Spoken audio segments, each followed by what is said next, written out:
Erica says she wants me to eviscerate you today. Kyle sends me a text yesterday, basically trying to silence me. Let's break down the hottest moments from the first part of the Real Housewives of Beverly Hills reunion. Hey everyone, it's Hannah Fletcher. Welcome back to Shared News.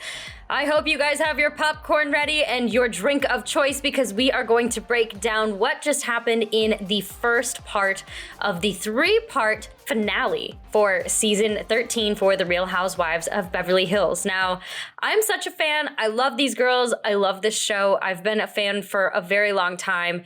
And I feel like this reunion, I think that if this is probably as mild as it's going to get, which I feel like it is based on what we saw at the end, and we'll get into that in just a little bit, I feel like it's definitely going to be quite the reunion. So first of all, we start off, we see the girls prepping, they're getting ready. Erica makes this hilarious remark as she sees her trailer about it potentially being next to Sutton, and she'd flip out if it was next to Sutton, and luckily it wasn't. I love the fact that we were able to see the girls getting ready and getting prepped for this reunion.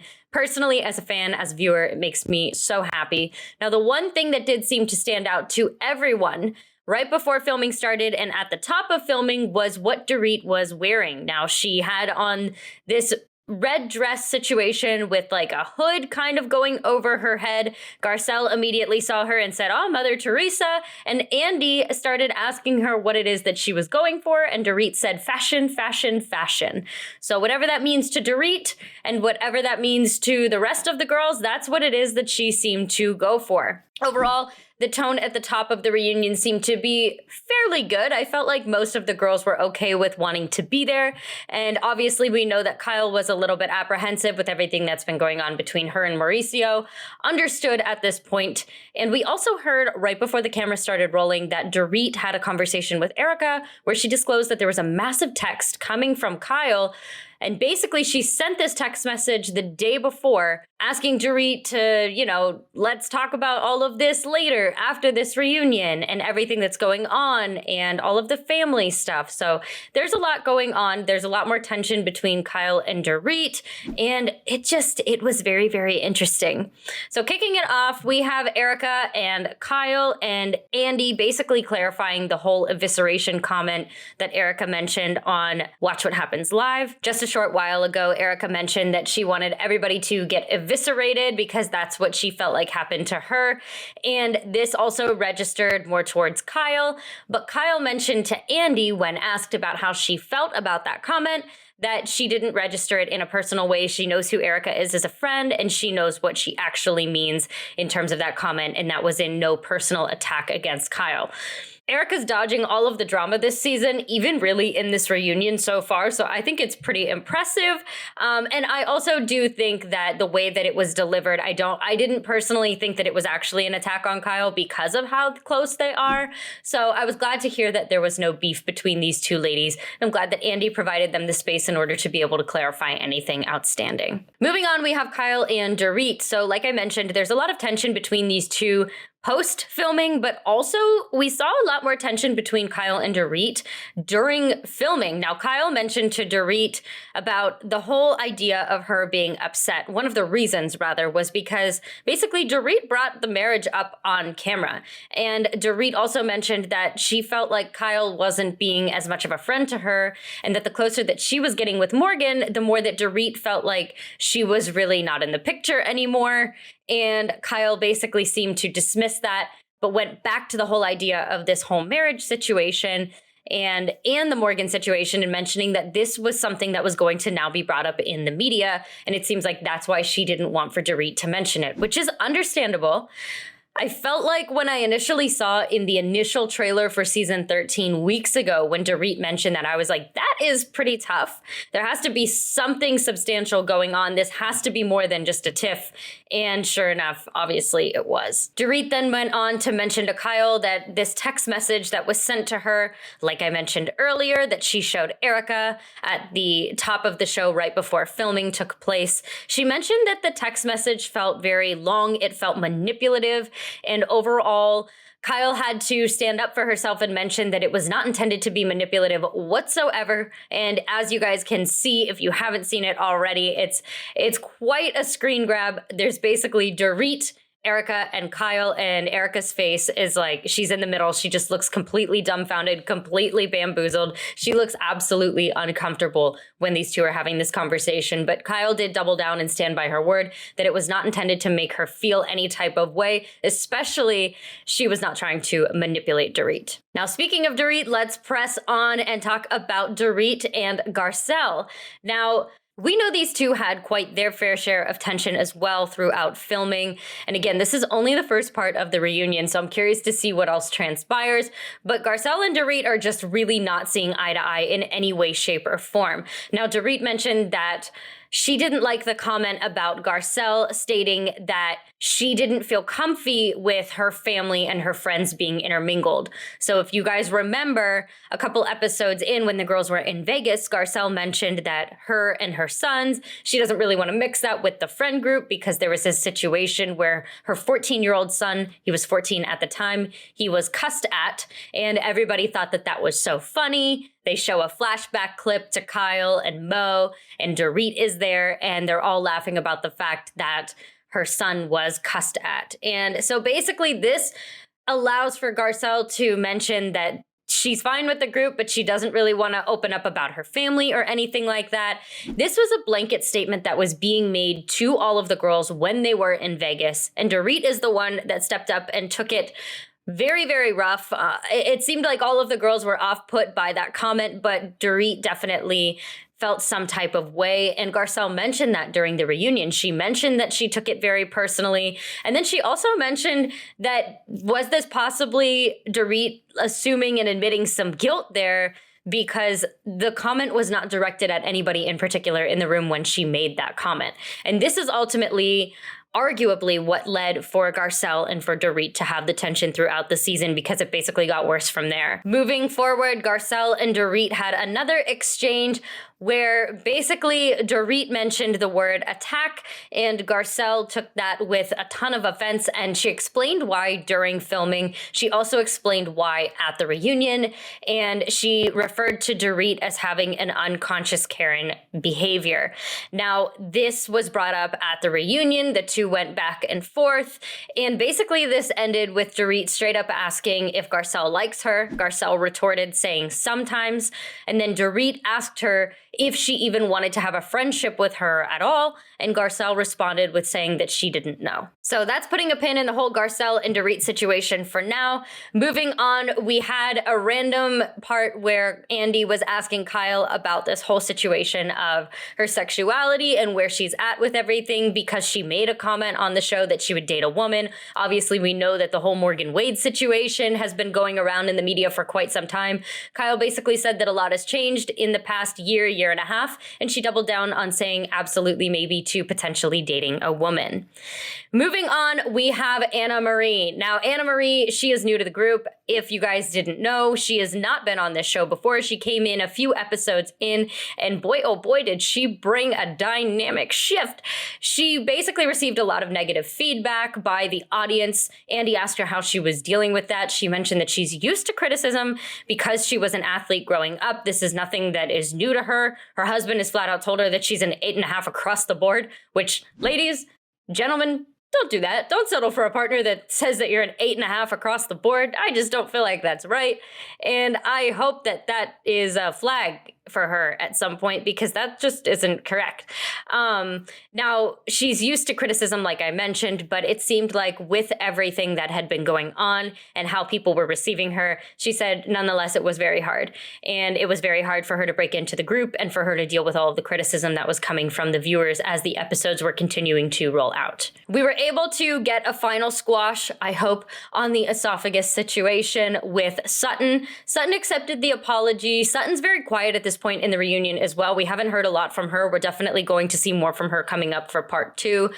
But Sutton accepted the apology, and she basically squashed the beef. She mentioned to Anna Marie that she wasn't even upset over the whole esophagus discussion, but more or less the esophagus discussion that was taking place behind her back. Let's talk about Anna Marie and Crystal. So Anna Marie and Crystal went back and forth and they had quite the discussion. Now, Crystal mentioned that she has always been very apprehensive about her appearance when it comes to being around the other girls. She mentioned that all of the other girls looked very skinny. And the reason why she was so triggered by Anna Marie is basically we're kind of learning that Crystal has some type of sensitivity when it comes to weight, body image, and what have you when it comes to these women. So apparently this is what triggered for Crystal to be so upset with Anna Marie, because she didn't appreciate Anna Marie alluding to the idea of an eating disorder.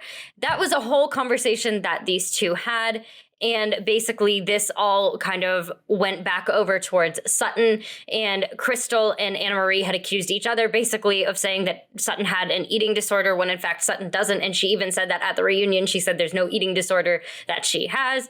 And that is that on that. Now, Crystal and Anna Marie went back and forth a lot at the reunion. They clearly do not get along or see eye to eye. Crystal also doubled down on the idea that Anna Marie insisted that she was a doctor when she met her back at Christmas time. And Anna Marie stated again that that was a lie. And she explained the difference between her profession versus a doctor version of her profession. It's really not that much different, but apparently there is some type of wage gap situation. She said it's a very political sensitive situation. So these two don't get along whatsoever. They just don't, despite the fact that Anna Marie did seem to help Crystal when Crystal was going through her health scare that took place during filming. They are back to not really being that close with one another, and you can just cut the tension with a knife when you're watching the reunion. Now, speaking of Crystal, let's bring back another person that we've already talked about, and that is Dorit. So Dorit and Crystal are also not getting along with each other whatsoever. Now, the reason for this is because Dorit is already in the hot seat for being insensitive towards Garcelle, but now she is in the hot seat for being insensitive towards Crystal. So Crystal made a remark that the ladies were uneducated, and Anna Marie brought this up to the collective.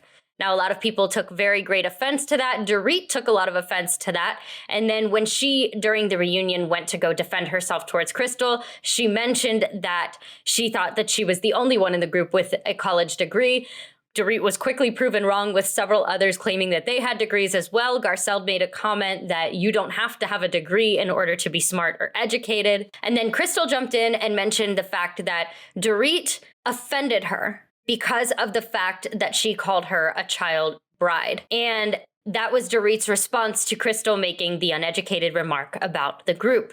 Now, what Dorit seemed to not understand was where Crystal was coming from when Crystal mentioned that if she was referring to her as a child bride, which she did, that refers to her in more of a derogatory context because of the fact that she is an Asian woman. Now, Dorit did not know this. A lot of the women seem to be pretty upset over this particular comment that did take place during Dorit's confessionals.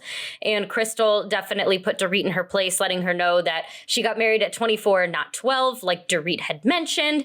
And there was a lot of tension surrounding this whole conversation as well. So it seems like Crystal and Dorit are also not getting along in any way, shape, or form. Everybody is having some type of beef with Dorit. We have Kyle and Dorit not seeing eye to eye. We have Garcelle and Dorit. They seem to not be in a good place. And we also have Crystal and Dorit. They also are, I would chalk them up to about the same level as the whole Garcelle situation as well. So there's a lot to unpack. Dorit, I would say at this point in the reunion, is most definitely in the hot seat, and it's just getting hairier and hairier as we are chugging along throughout part one of this reunion. Now let's focus back on Kyle. Towards the end of this episode, we start to get into the whole Kyle situation. Now, my prediction is that this next episode is going to be where we really start to dig in. I feel like this is going to be a lot of Kyle. Kyle mentioned that overall her grieving process surrounding Lorene it's very hard. She has days where she can't get off the couch. She's disassociating when it comes to her trying to basically process anything that is hard for her to process. She's just kind of running away from her problems she's learning in therapy. And it's her just basically suppressing and not thinking about anything that does bring pain when those thoughts enter her mind. We know that Kyle is going to get into all of the whole Mauricio situation, but that's going to come up later on, I believe, in the next episode, maybe in the one after that, but definitely they didn't cover it in this one as of yet. Now, Kyle and Dorit kind of circled back around to where they stand. And another thing that seemed to really bother Kyle was what happened between her and Dorit at the last reunion involving Kathy Hilton.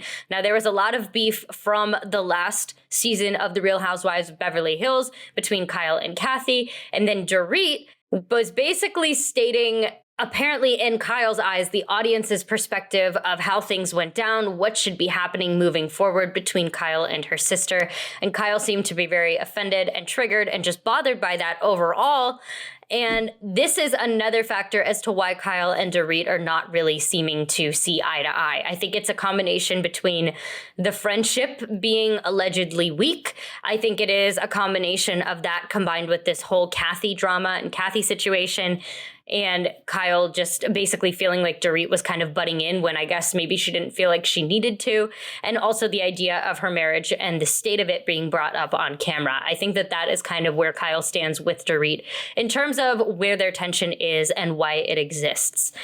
Now let's talk about what we have to look forward to in this next episode. So Sutton is going to talk about the simulation of in her words. So basically she's going to go back and she's going to rehash the whole Vegas situation, which I'm really curious to hear Sutton's whole idea on this entire thing, especially watching it back, because I felt like Sutton was just in a really weird spot towards the beginning of filming. So I'm curious for her to be able to have this opportunity to clear things up.